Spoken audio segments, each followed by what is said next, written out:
Yeah, we're live. It is, I don't know, it's after 8. So I'm late. I'm late for a very important date.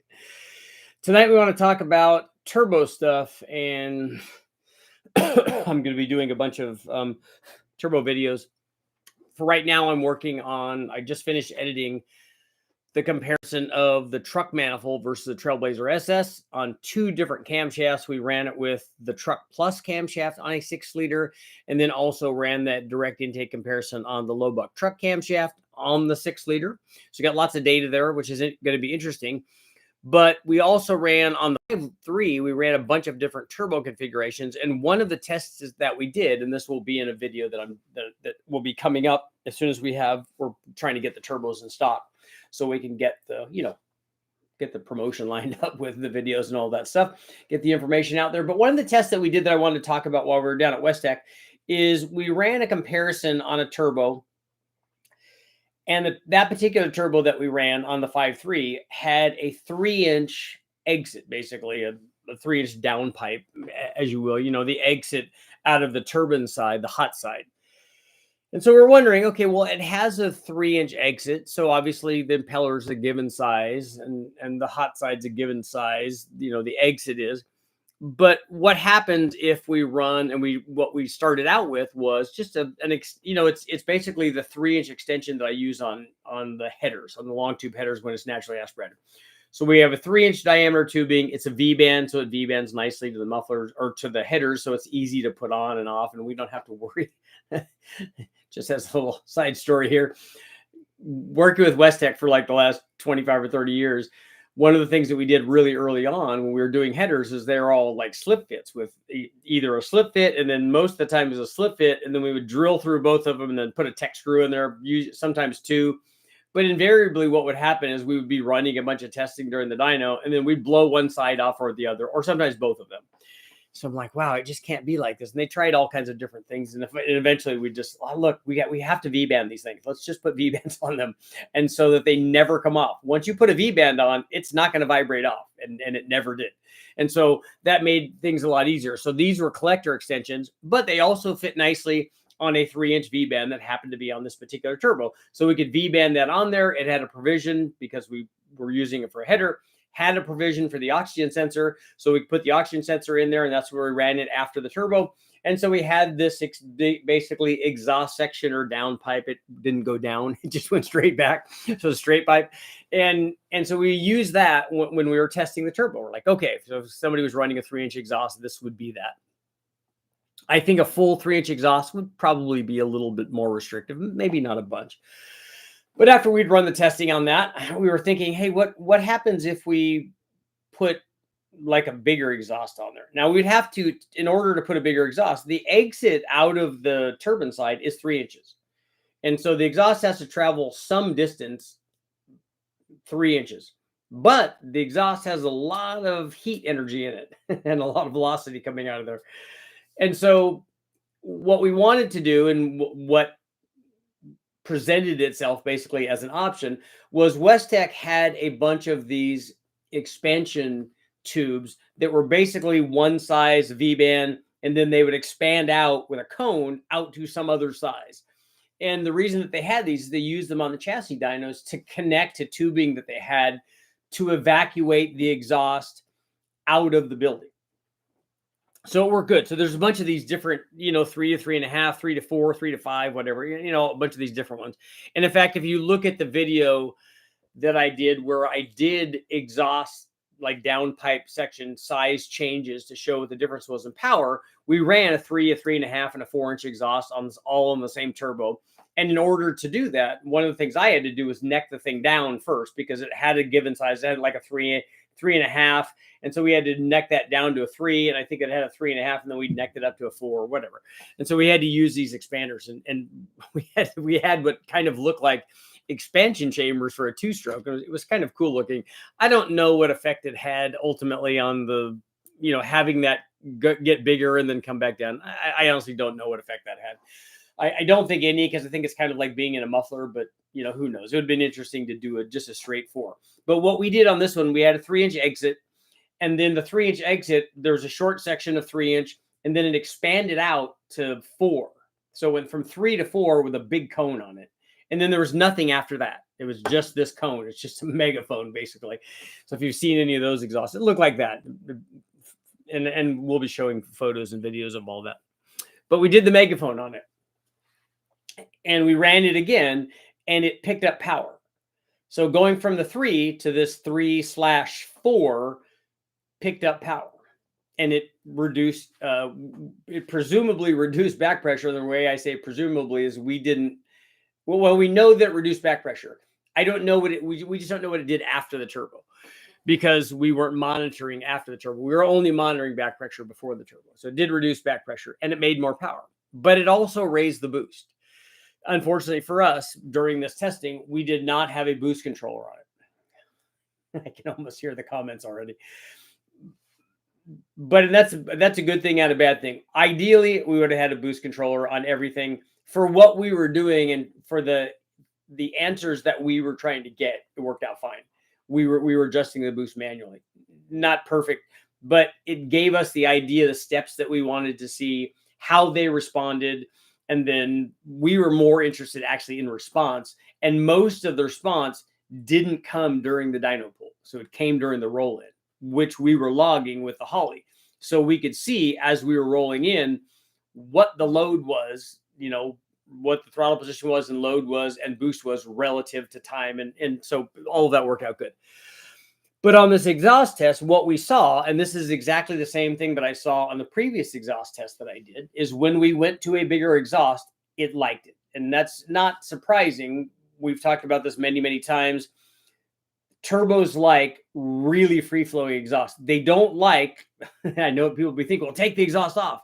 No, that's a bad choice. It needs to have something to help it exit the turbo. Like I said, and this had the 3-inch section and then a cone. Just a cone probably would have been ideal. And then if you wanted to get really nitpicky, you could decide, okay, what is the ideal taper for the cone? What is the ideal angle? What is the dispersion angle? Is it 7%? Is it what is it? People could argue about all that, but honestly, it just needs to be a cone. And then actually it probably just needs to be a cone for a short period, and then it just be straight after that. Just as long as it flows, you can just go out to a 4-inch, and a 4-inch is fine for the power level. We were running it at 750 horsepower, probably fine for that. But adding exhaust flow like we did with this cone improved the power, but it also improved the boost. And so the question becomes, if we turn the boost back down, which we can, do we now lose the power from the added exhaust flow? Because part of what's going on, this is particularly the case, and for guys that don't know how turbos work, or really specifically how a wastegate works, is the way that a wastegate works that controls the boost is you have a spring and a diaphragm in there. And then you have a boost reference going to the bottom side of the diaphragm, and that pushes on the diaphragm against the spring pressure. Well, you set the spring pressure for let's say 7 pounds of boost. When you get to 7 pounds, it pushes against the spring, against the resistance, the 7-pound resistance of the spring, and opens the valve. And then that bleeds, exhaust pressure out. And then that lowers the boost. And then when you reach 7 pounds, it kind of just hangs in there and stabilizes there. So that works fairly well. The problem with that is that in that exhaust setup, like we were talking about, there's also back pressure. And because you have a valve there with surface area, back pressure also pushes against that valve. If you have differing exhaust pressures, like when you're doing a turbo test like we were doing, and you have the same spring and you have the same boost reference going to it, the back pressure is also going to alter when that thing opens up. And we certainly saw that when we were doing the test, just running the turbo off of one side of the motor, which is like a little slice of awesomeness. So the back pressure will also help dictate when that thing opens. So if you lower the back pressure, you can have better control. And also, as we know, when we have pressure and are trying to work against pressure, if you think about a fuel pump flows a lot more at 7 psi than it does at 70 psi because it's having to work harder to create that pressure. That pressure is resistance. Same thing here. We have back pressure in the system. And if we have less back pressure, you might think, well, obviously that's better. Yeah, we have had instances where we have, like a 1-to-1 amount of boost pressure versus back pressure. So if we have 7 pounds of boost, we have 7 pounds of back pressure. We've got 10 pounds of boost, we have 10 pounds of back pressure. Actually, having it be the same all the time at every boost level, it's actually quite hard to do, because when you start getting up in power, sometimes the back pressure changes, efficiency of the turbo changes. So sometimes you can get it at one place and not the other, but that's another discussion for another day. So you can get it to be 1-to-1. Most things are not 1-to-1. The problem with it being 1-to-1 is that you don't have enough back pressure. You just don't have very good turbo response. So almost all the factory stuff is going to be way over 1-to-1, usually a lot closer to 2-to-1, particularly if you turn the boost up. Because what they wanted, what the OEMs want, and what people want, performance enthusiasts, or just even just regular car drivers, performance enthusiasts, I think, are a little bit different than regular people. But somebody that wants a turbo, is buying a turbo 2-liter for their Mercedes or BMW or Volkswagen or whatever it is. The thing that they want, particularly American drivers, is that we want lots of torque. So we want the 2-liter motor to feel like a 3-liter or a 4-liter motor. It's turbocharged, so it's hard to do and have it feel exactly like that. But the nice thing is it is turbocharged. And so you can get it to make good torque down low, which the OEMs do very well. So they have the turbo come on very, very quickly. And they do that doing a lot of things. But one of the things that they employ to make the turbo very, very responsive is they have a fairly small hot side, which in turn creates back pressure. It still works. It still works fairly well. And so the question is to you guys, and you guys let me know in the comments. Let's see here. In fact, now, because we're doing this, I can start a poll.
Okay. The question is, will you gain horsepower on a turbo LS if you reduce back pressure by 5 psi when running 15 pounds of boost? So if you're running 15 pounds of boost and you reduce back pressure by 5 psi, let's say from 15.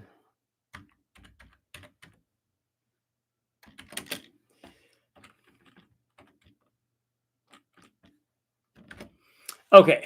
Will you gain horsepower on a turbo LS if you reduce back pressure by 5 psi, say from 30 to 25 psi of back pressure with 15 pounds of boost? Basically, if you reduce back pressure, does it help? That's kind of what we're asking. Do you think that there's a power gain? So I'll continue my discussion on the turbo thing. So when we did the exhaust change, when we did the expansion chamber, basically on the turbo on this combination, we did pick up power, but it picked up boost. And the amount of power that it picked up was almost perfectly coinciding with the amount of boost that it added. So did it pick up power from the boost? Yeah, it did. If we reduce the boost, will it take away the power that we added? I think it will. So where did the gain from the back pressure come from? I mean, why wasn't there a gain in back pressure? There was a secondary gain, I would argue, from the reduction in back pressure that had an effect on the wastegate and allowed the thing to run more boost pressure, which we know adds power. But why didn't we see like 5 or 10 or 15 horsepower or whatever from just the reduction in boost? I mean, from just the reduction in back pressure. So the question is, if we put a bigger turbo on that has less back pressure, do we see more power from that? when we did that, did we also see more power from a bigger compressor side, which we got from the bigger turbo? So if we would have to do a test where we had the same turbo and then just change to maybe a bigger turbine wheel. We could change AR, but I don't know how much of an effect the AR would have. So, obviously there's more testing to be done and lots of cool, interesting stuff and lots of cool, fun stuff for us to talk about. So let me scroll back here. What's going on? Lunchbox, Eric, Untrue, Jordan, Denver's in the house. Yo, Underbite Outdoors. Just joined. How much horsepower can I make with an LQ4 6-liter, your stage 3 truck plus cam? I don't have any stage cams. I have the low buck truck and a truck plus cam. I only have 2. 799 heads and a Trailblazer SS intake manifold. I don't know how good your LQ4 is running, but the one that we just ran made with 317 heads and the truck plus cam and a Trailblazer SS made 465, I think, on an LQ4. Don't know how good the heads were on that, but if you put 799 heads on it, I would expect 20 more from that. So you're sneaking up near, 480 or 485 or something like that. I still want the Audio Bond sweatshirt that's upstairs at West Tech. It's possible to use MSD, I'm thinking atomic intake manifold on LT1 Gen 5 engine with port fuel injection instead of direct injection, since it has mounting points for EFI injectors. If the manifold is set up to accept port injection, yes, you can run that. And lots of guys have run port injection and direct injection on Gen 5 motors. And then some of them have switched over entirely just to port injection. Richard, I saw you went live last night on topic of truck cams. Was going to get on here and ask you something, but had work at other plans. Anyway, I had asked you on your older Truck Norris cam video. What is your question? If the Truck Norris cam had to reversion for, if it has too much reversion for a marine exhaust, I don't know. I don't think so, given how mild it is. Well, it makes a lot of power, but it does have some chop to it, though. I think on a marine thing, I would pick something with something different than that. Eric's been talking smack about data, specifically Richard's. I doubt Eric would say anything or could say anything about any of my data because he's not in a position to do that. Richard's biased to what? To data. The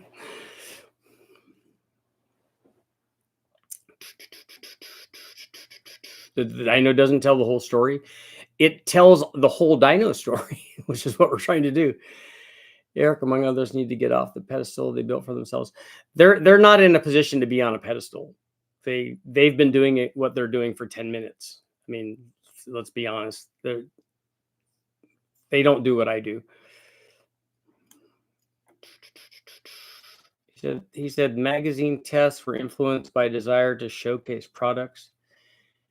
He sounds like he's been talking to Scott Clark and those guys. If he's going down that road, I don't need to have a conversation with him.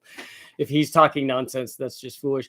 I've had that conversation with guys like that have said, "Oh yeah, you're just saying what the advertisers want you to say." And I'm like, "Oh, okay, well, when I test 12 different intake manifolds from 12 different manufacturers, which of them gets like to say who wins?"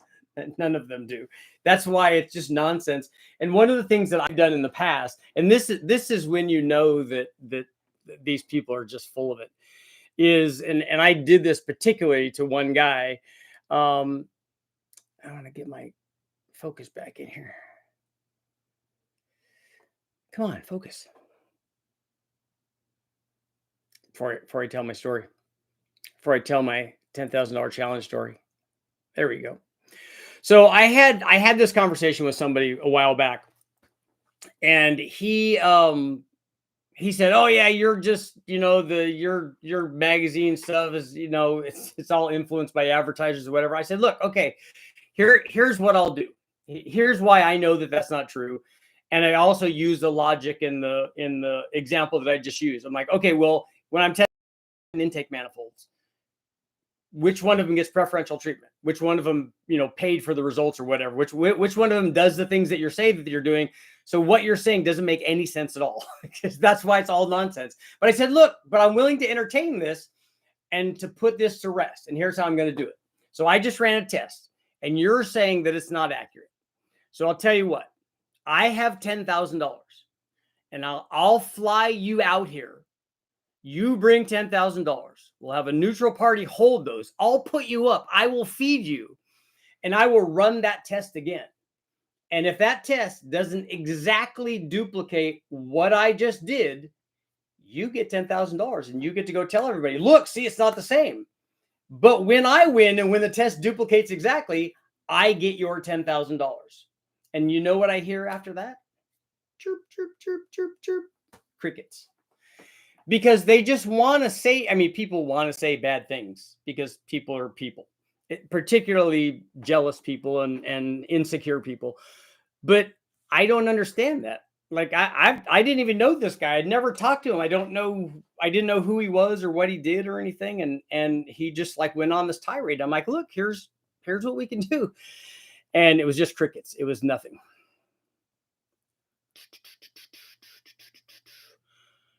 Wasn't Richard talking about another creator calling bias to numbers? No, the last conversation I had was about the guy from Hot Rod Garage. I called him up. I sent him a message and said, hey, look, that LS motor doesn't make what I've made a whole bunch of times with those. And so I just said, hey, look, but this doesn't seem right. But I talked to him. Errors are explaining why some people's numbers were different. I know when Eric did his test and then redid it, and it was different the second time. Truck Norris cam on a stock 6L80, swapping an LY6 6-liter, thrashing my LC9. Like I said, dynos don't tell all real wheel horsepower dyno. A wheel horsepower dyno is better? No, absolutely not. A wheel horsepower is a chassis dyno is a terrible place to do back-to-back dyno testing because it's much, much harder to get repeatable results. And as you go higher and higher horsepower with more and more problematic transmissions and things, that's not accurate. I would agree that the best thing is to run an engine on the engine dyno like every form of professional motorsports does. And then you go run it in the car or run it at the track. And so you can correlate, hey, look, it did this here, and this is what it does because we've honed in on our combination, make sure it doesn't leak oil, all that stuff. But if you want to do a comparison between 20 intake manifolds, you're not going to be able to do it on a chassis dyno. That's not realistic, and it's not going to be accurate. You have to do it where you can control all the variables, and you can't do that on chassis dyno. But take it and run it and say, okay, I made 511 horsepower. And then I went to the track and it ran this number. Those things should correlate exactly. If they don't, it's because something happened on the track side. The motor makes that power. So now can you make that work? And then once you've correlated that like a bunch of times, if you now make 600 horsepower and go to the track, it should now do what 600 horsepower does. And that's like flow testing ahead. Okay, we flow tested ahead. Well, but now we got to put it on the dyno and see how much power it does. And then ideally go to the track and see what it does at the track. I'm not saying an engine dyno is the end all be all. I'm saying it's a really good tool and does exactly what it's supposed to do. The people that say that put it down and say that it doesn't work are people that don't understand dynos and don't use them, because that's always the way that it is. A person that doesn't like tennis puts down tennis. A person that doesn't like golf puts down golf. That's human nature. It's easy to change cam bearings. And is it easy, or is it easy to change cam bearings in LQ4? Should I take it to a machine shop? I've never done a cam bearing swap. I think with the right tool, it's not too bad, but I don't have cam bearings change very often. When we're building a brand new motor, I have that done at the machine shop. The idea that different dumps spit out different numbers is an ancient topic. Eric is not telling anything revolutionary here. Here's what I can tell you on that is that, yeah, you can get different chassis dynos and I guess it's presumably different engine dyno numbers get different numbers, but I don't care about that. I'm looking at delta numbers. So we run the motor on whatever dyno we run it on, and it makes this amount of power. And then we put this other intake manifold on, and it made this amount of power. Did we get a gain? Yes. First big question, or a loss, either way. And then how much was it? Okay, that's a good delta number. That's a good change. I don't compare my numbers to other people's numbers anywhere else. I don't care about that. That being said, I can tell you that when I ran my Engine Masters motor, I ran on 4 different dynos, and they didn't vary by 1 or 2 horsepower, all on different places all around the country. So this notion that all of them are different is not accurate either. Phil, thank you for the happy birthday.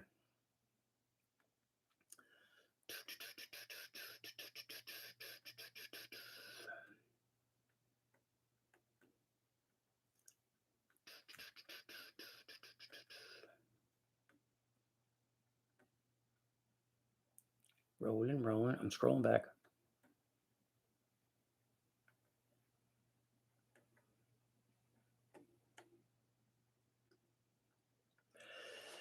ProCharge OPS is fairly easy to install cam bearings. Okay. I fat fingered the pole. All back pressure reduction adds power, which is why scavenging from headers works so well. No. You can still have back pressure in the exhaust, and the scavenging effect is different. It helps draw charge air in. Less back pressure, lower crypto temps. My 7875 eBay special has 3-inch V-band exit on the hot side, but 2-inch exit on the compressor side. 0.75 air. Will it be a choke point? Are you asking if the compressor side will be a choke? Are you going to Chad's drag and drive event in Baton Rouge? I don't think so. Speaking of back pressure, how much of an issue would it be increasing a 5.3 truck engine size by a full liter, say to 6.3, everything the same, stock exhaust? Well, if you're keeping a stock cam and stock heads and stock intake manifold on it, it's not going to be much of a problem, because you're not only going to be making, if you did the calculation on a 5.3 makes about on the engine dyno 340 or 350, and then you multiplied that out, the specific output, and then increased it to, divided it by 5.3 and then multiplied it by 6.3, you'd see that all of that stuff is going to support a stock cam and stock headed and stock intake 6.3.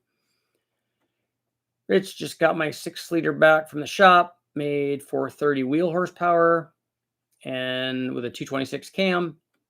Oh, that's cool, man. Standard rotation, 360 marine. Eric said I'm a gentleman.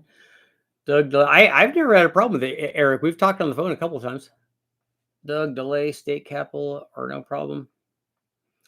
Instead of asking a generic LS or small block Ford question, how are things going in life with your family? They're going good.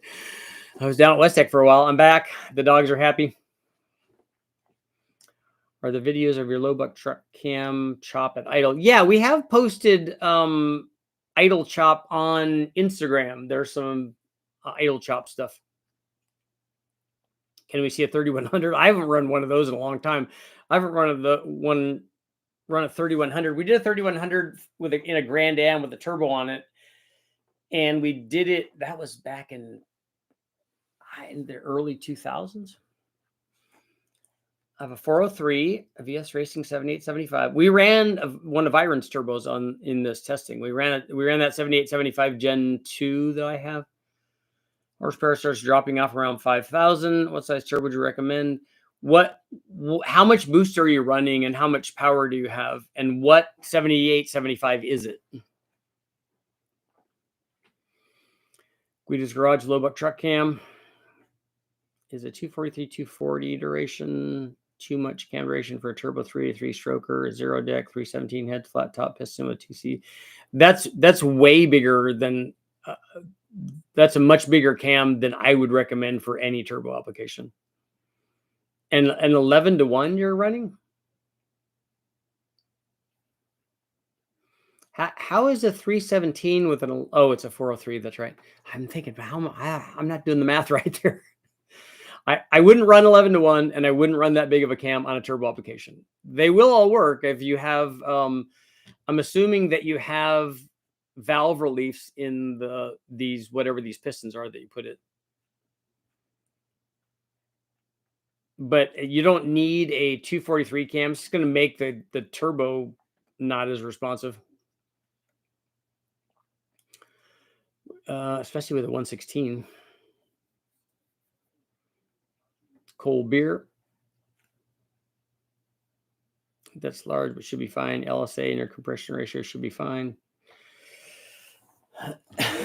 You don't need that much cam for a turbo.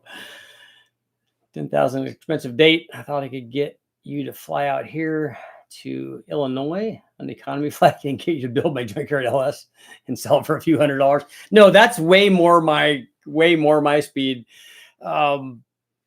But I wanted to make a point, and like I said, they weren't because all they wanted to do is do this and not actually come out and show that they knew what they were talking about.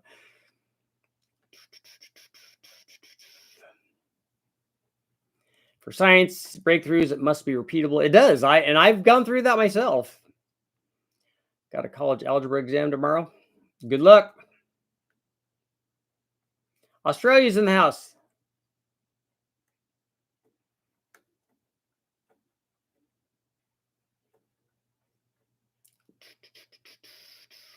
Unless you have unlimited money to pay for unlimited variables. It's not hard to keep all of the temperature and all that stuff straight. You just have to be really mindful of that. Test the engine on chassis down, test the car on chassis down. I mean, on an engine dyno, then a chassis down. I did that, and we did a back-to-back on that before and after modifications. So RPC 4-barrel sheet metal intake dual plane looks like it. So that's the one you're going to put on there? Off topic, I was told a 58 millimeter throttle body is too big for my L98. I'm sure it's bigger than I need, but can this actually be too big? Darth, you don't have to worry about the throttle body being too big. There's no such thing. The only thing that's going to do if it gets really big is it makes it like super touchy when you're first opening it. So the thing like wants to kind of be jerky. But otherwise, after it's open, there's no change. It just makes it super responsive, but that's it. And a 58 on a tune port motor is fine.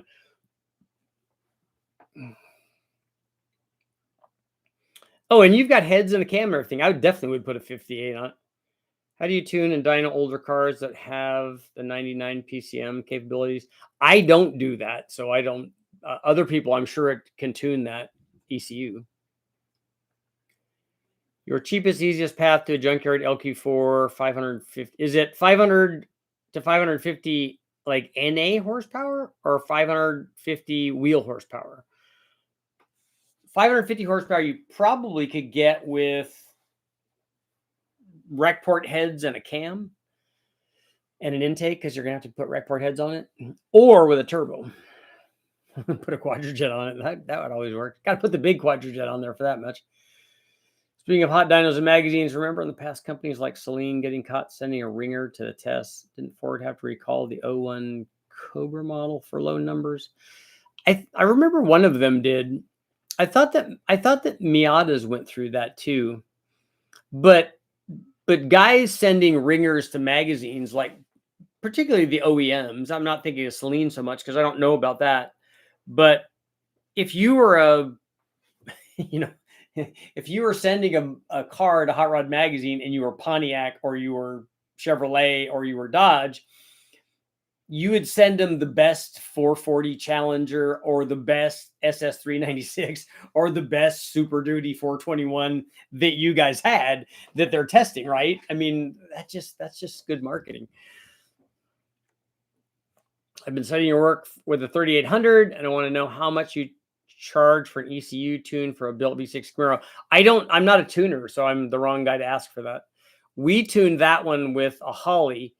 And that's what I use on the dyno because I've done a lot of at least wide open throttle stuff with Holley. So it's pretty easy. Ever try to grow a beard, a mustache? Yeah, I wouldn't look good like that. Have you thought about doing Eric's Ford Cam Challenge? No, all of the cam manufacturers, I think that that's a perfect thing for that. Although, like we saw, and we talked about this before, having done Engine Masters, which I did, which is much better for me, not designing a cam, rather designing a combination of things, because I have an endless amount of dyno stuff results to look at to try to figure that out. But as we saw, I think that there are issues on the first test myself. I don't think that demonstrated the reality. I think on the second test they got a much better setup. But that's not that. Like I said, it makes much more sense for guys that are doing that for a living, that are designing camshafts. I'm selling 2 camshafts that have nothing to do with, that are way far removed from the kind of motors that he was putting together. I don't sell cams for stuff like that. Funny, y'all said 3100. A search for plug wires on a Cavalier.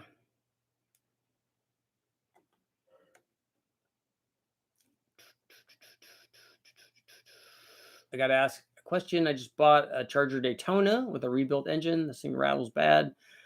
5,000 on the dot. Log HP tuners. Tune looks good. I tried more fuel, less timing. What year is that car? Purpose in asking on the 5.3 to 6.3 is that's what I just did. See, okay. Some people ask questions about, they're not asking the question that they really want to ask. Tuning, like you said, just scaling for engine size, but is it struggling at 2,000 RPM, 50% throttle, heavy load, jump to -30? Yeah, I don't know anything about the factory tuning. You're not struggling because the engine's too big. You're struggling because the tune is not right yet. If you're going to try and find the boost limit on pump gas, couldn't you use something like a tuner nerd to filter out the dyno noise? No, I actually don't care about that, because those two things to me don't go together.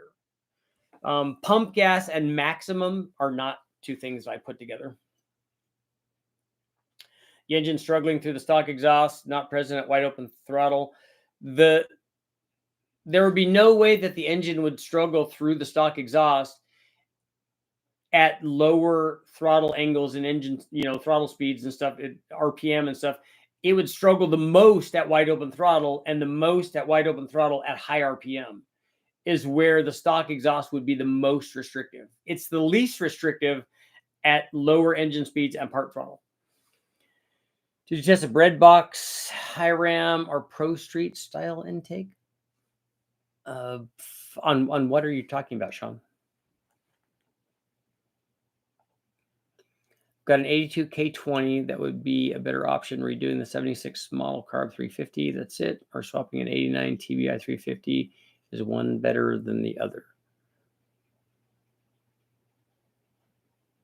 I think if it were me, I think I would go to the wrecking yard and get an L31. I would get and then make it carbureted if that's a carbureted motor.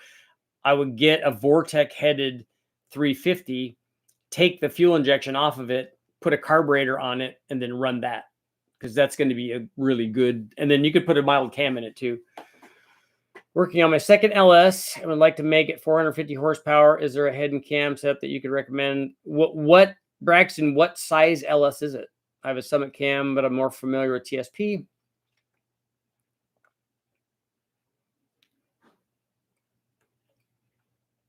Scrolling. So do you think a 226, 230 cam would be a better cam for a 383 stroker, or would that be too small?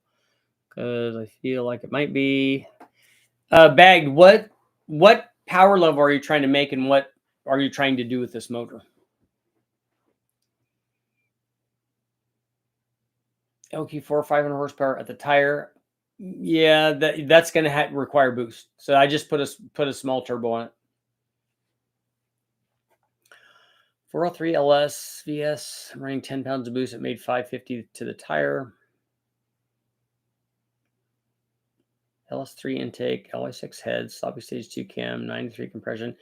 That must be on pump gas then, right? And if the power's dying off at 5,000, I'm guessing that this is on pump gas, and I'm guessing that you have no timing in it. Because that turbo, if it's a Gen 2 turbo, that turbo will make 1,000 horsepower. And we made, with the one that we just tested, we made 750 at like 10 or 11 pounds. So you're not anywhere near that.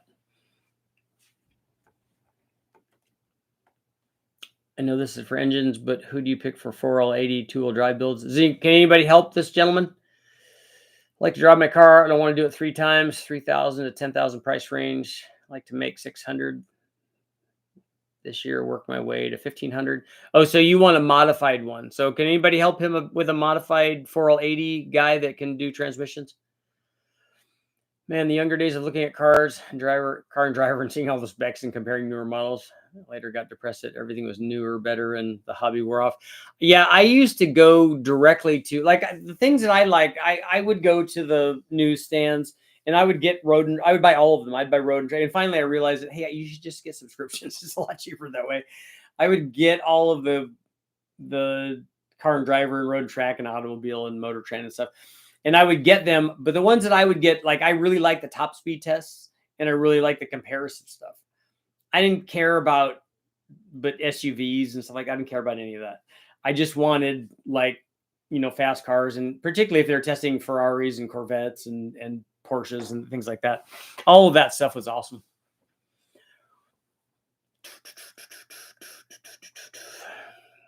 Aluminum block LS cam swap. What bolts get Loctite and what type? If I was putting it together for the final time, I would clean out the bolt holes on the cam retaining plate, and I would use blue Loctite in those, and I would use blue on the cam bolts too. Maybe on the oil pump. I don't know about the tensioner. I'd never put a tensioner in there. What would you estimate power gain would be on your hypothetical pole scenario? I think it's nothing. I think it gains nothing from that sort of change in back pressure. Thanks for the clarification on the 6.3. Yeah, it's not gonna do that. I mean, if it's having trouble, like, tip in and that kind of stuff, it's definitely a tune issue.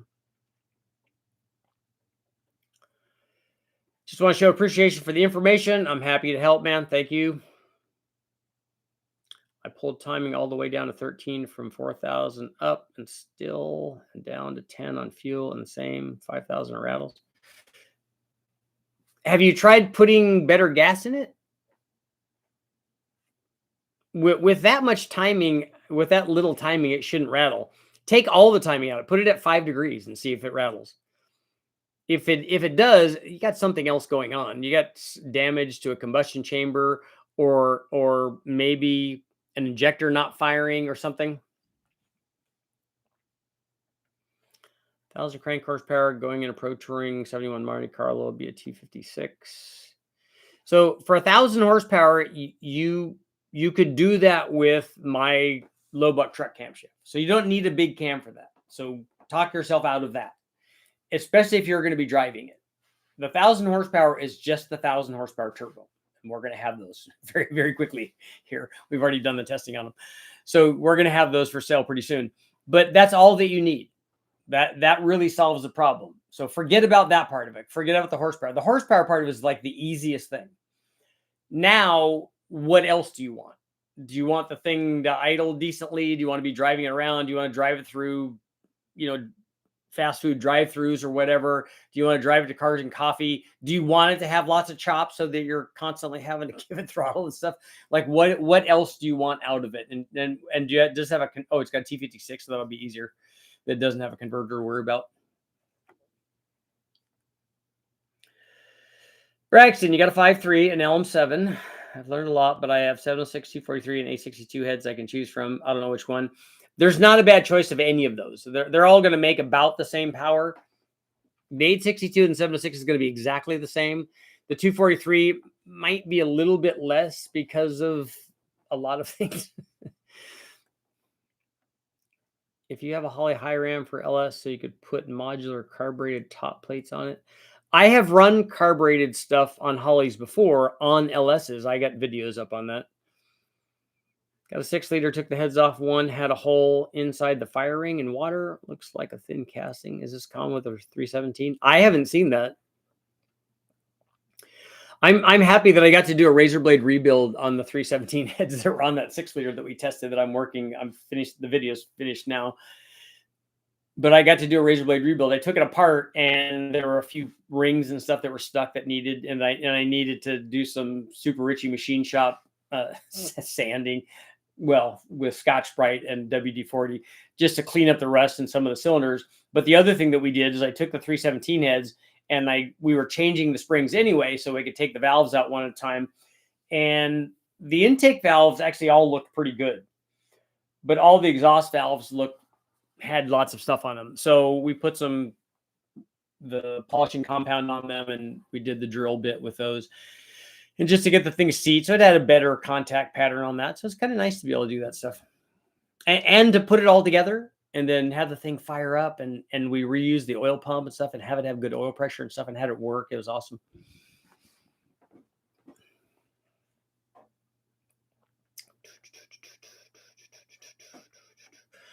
Got a 6-liter, took the heads off. Yep.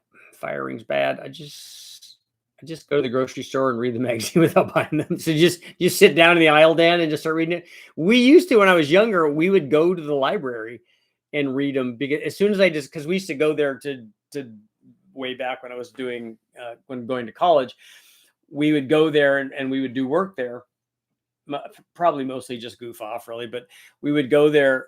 But as soon as I realized that they had sections and stacks of all of the car magazines, I just go there. I'm like, okay, yeah, I'm obviously not getting any work done here.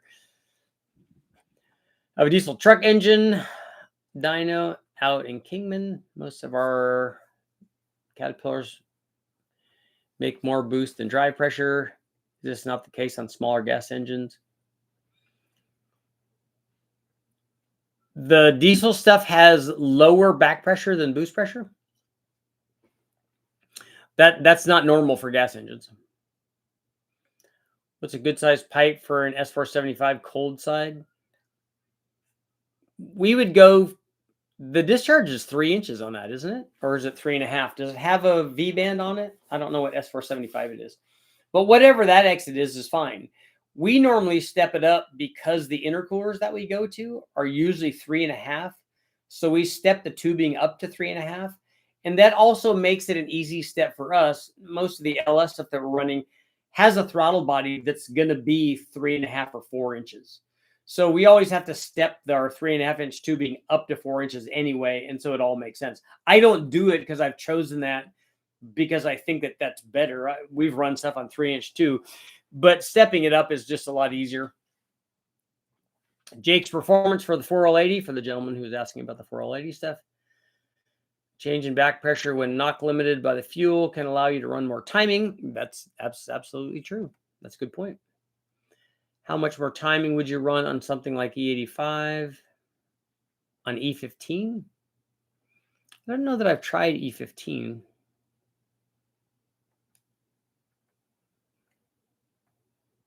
Is there an ideal place for an oxygen sensor behind the turbo? A Google search shows everything from directly behind the turbo to 18 inches. We don't put it directly behind. We put it after the turbo. On this piece of tubing, which I think was only about 2 feet, it was probably in the middle, so it's probably a foot. A lot of the problems some of the people are having are based on assumptions that base timing is set properly.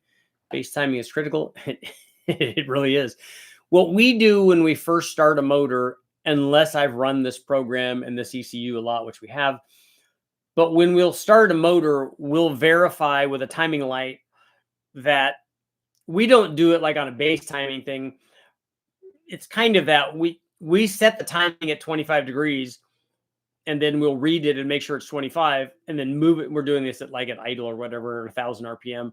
And then we'll move it to 30 and move it to 10 or whatever. And if it does that, if it correlates with the number that we're commanding, then we're good.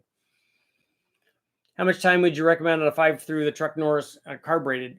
Well, the timing that it will make the most power at on a carbureted deal, I'm assuming that because it's carbureted, you have an MSD controlling it. It's going to be 30 or 31. I don't know if you can get away with that on the octane that you have. So then you just need to, and that's at the horsepower peak. It's going to be less at the torque peak and less down low.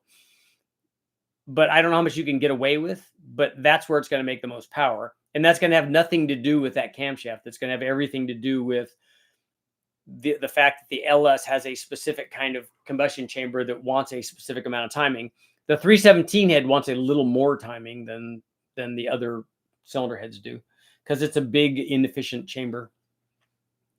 I have both those cams already, mostly street driven, but we'll eventually see some road course.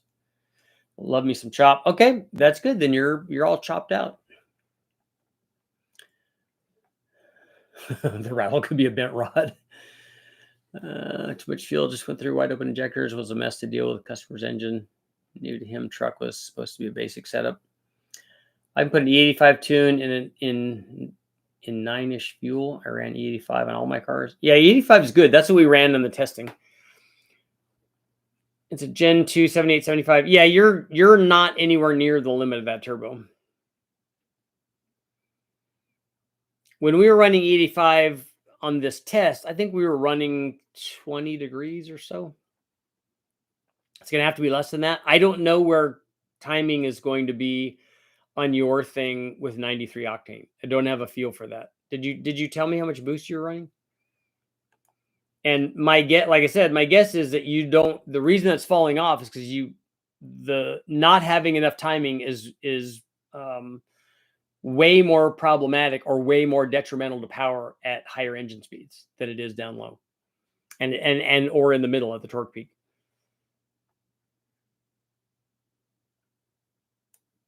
Do you have an issue with oil leaks on boosted LS engines like crank seals or cover seals? No, I don't have trouble with those, unless we had trouble with those because it was a wrecking yard motor to begin with, but not with pressure blowing those out. Would you gain any horsepower if you added nitro fuel to an engine? If you ran nitromethane, which Cletus did, you definitely gain power, and you gain power as a percentage of the amount of nitromethane that you add. What's a good electric boost controller that you have used or recommended? We have a TC1 that we've used, and we also have controlled it, or Eric and Ish have controlled it with the Holly. We just use a 3-port. And what's the other one that we had? It was either I think an AEM or an Innovate or something. We get unleaded 88, which I hear is 50% E and 85% gasoline. That seems pretty low. Nitro will make more power, but nitromethane will not mix with gas. Yeah, you need to mix it with some alcohol-based thing. With 11-to-1 compression and turbocharged, do you think I'm stuck with only running 85, or can I get away with 91? I wouldn't do that. I wouldn't run 11-to-1 and boost on 91. Otherwise, you're going to have to crutch it with not very much timing and or not very much boost. Something I've always wanted to see was a lean cruise type dyno test, seeing how efficient what heads timing combination make the most efficient mileage. We can't really do that on the dyno, but lean burn does work very well. I did it in my Civic because it came like that from the factory. We just got a 2001 Tahoe with 5.3. Tell me what to do. You got to tell me. You got to help me help you. You got to tell me what you want. How much power do you want? Do you want it to be NA? Do you want it to drive nice? Do you want it to have a chop to it? You got to tell me what you want, and then I can tell you how to get that. Cheaper alternative to 87? Oh, wow. Yeah, lean burn is amazing stuff. My Civic VX was what they call a 49 state car. So it wasn't allowed to be in California because it didn't pass the NOx emissions because of the lean burn. So what they did was Honda made different versions of that without lean burn. It still got really good mileage, just not as good as the other ones did. So they made different versions of that with different calibrations. But mine actually came from out of state and then got smogged and stuff here in California before I bought it. And so it was legal here and we got it registered and everything. I want to pull a trailer at 65 without pulling 4,500 RPM. Yeah. Do Do you know what timing you'd run in a lean burn on LS? I've not tried that, so I don't know. You can ask one of these tuner guys because I don't do anything with the factory ECUs.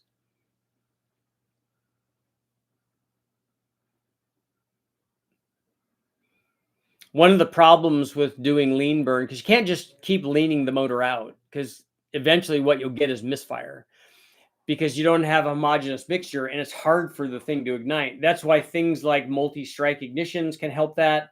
And also what Honda did on their lean burn is they're not just running it lean. They've addressed that in a number of different ways, stratified charge and stuff. But what they did on the VX is they induced swirl.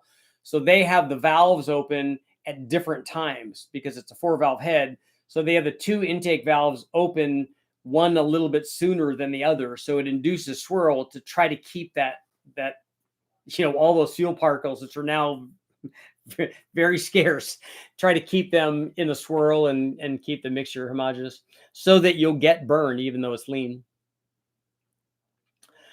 We have ethanol free 91 octane and 93 octane and 10% ethanol here in Texas.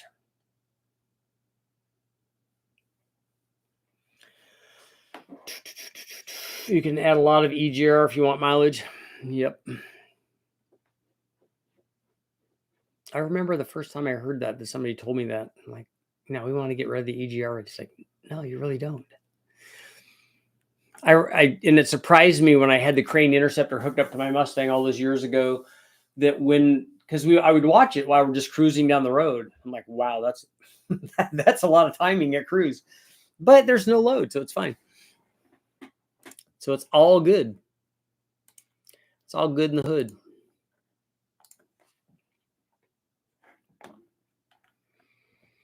Near. So we're going to close out our poll. What did our poll do? Will you gain horsepower on a turbo LS if you reduce back pressure by 5 psi? 88% are saying yes. So do you guys think that having too much back pressure is bad? Like is 2-to-1 bad? Is 3-to-1 bad? So what duration LSA cam would you recommend for an 11-to-1 turbo 3-to-3 for what I'm wanting to do? I'd recommend that you lower it down to like 10-to-1 or 9.5-to-1. And because the problem is now if you're going to be 11-to-1 and you start coming down in camshaft, you're gonna make it more detonation prone. Maybe like an LS9 camshaft would help you with detonation on that. That would kind of be interesting to see. I know it's way off topic. There's no topics, man. There's just questions. I've made a back-to-back video simply switching 4.8 flat top pistons and a 5.3. And what's the power gain on pure methanol?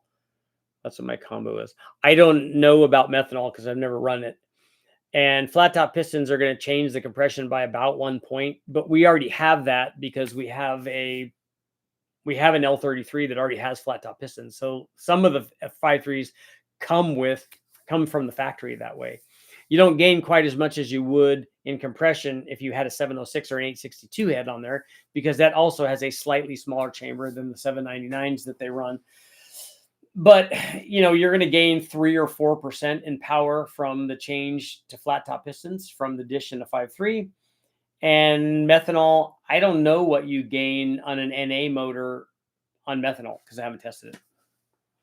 Is it fair to say the low buck truck cams, additional 60 horsepower? That's about where we're at, yeah, with that cam. Open exhaust on turbo is best, yes. Reduce timing, run race gas, and boot it. Anything above 2-to-1 on back pressure is too much. So what happens if it's 3-to-1? What happens to the motor? Some of the old school turbos would be 3-to-1. Modern turbos will often have more boost than back pressure. How would I go about doing that with a compression ratio and running 317 heads? Short block is already built. Yeah, you could do it with. You could do it a little bit with a different head gasket. You could roll the chambers back on the 317 heads. You could polish the 317. Well, the one thing you could do is you could soften the chambers or have the chambers softened by a guy that knows what he's doing. That would definitely change the detonation threshold. Then you could probably get away with it. But you having more cam will probably help you with detonation because you'll bring down the all important dynamic compression. how much physical force does back pressure apply to the top of the exhaust valve? Could harm it in any way? I don't think that that's an issue. I know that on top fuel cars, and Dan can probably attest to this, that there's a limit to, they get to a limit where the exhaust valve, they can't open the exhaust valve under pressure. And so that becomes the limit of the cam timing, I think. I think one of the top fuel guys was telling me that. Might have been Brian Tooley that was telling me that. Should I switch to rectangular ports on my 6.3, LQ9, cam, 241 heads? I have some on the shelf. I'd like to get an intake, obviously. Rec ports on a 6-liter will definitely make more power. Closer to 1-to-1 back pressure is better. It might be better. I don't know that it is. 1-to-1, if you have a 1-to-1 boost pressure to back pressure, you're going to have a not very responsive turbo. And that's the downside to that. For some guys, they want a responsive turbo. They want a turbo like everybody wants this. I want power at, I don't know, off idle, 600 RPM, 1,000 RPM, 2,000 RPM. They want that. And if they